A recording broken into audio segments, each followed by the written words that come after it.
Uy, Kuya Jobert, pwede mo magtanong? Uy, Dodong B! Uy, salamat. Magandang hapon, magandang hapon. Ano yung problema?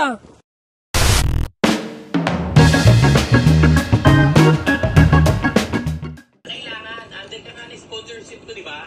Lonely Canadian program. Wala ka mag-anak dito, kaya pwede magdala kahit sino. Alam nyo guys, kung napanood nyo Hello Love Again, nabanggit na yung Lonely Canadian program. Ang dami nagtatanong sa amin ngayon kung paano ba yung programa na yun. Halika, samahan niyo ako, hanapin natin si Kuya Jobert, tanungin natin mismo siya kung paano niya in-sponsoran yung pamangkin niyang si Joros. Tara!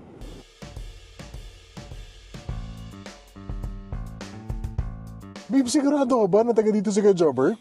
Oo nga, taga dito nga. Naku, ang laki-laki na Canada. Paano mo alam? May nakapagsabi sa akin, sure ako. Sigurado ka? Oo. Kaya yun.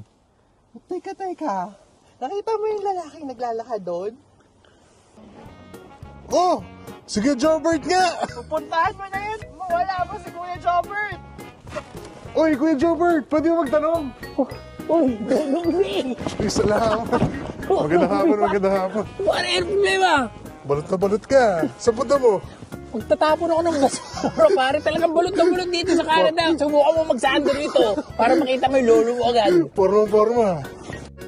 Kuya Jobert, ang dami nagtatanong sa amin, paano ba yung Lonely Canadian? Nako, ewan ko kung napanood na yung movie mo. Pare naman.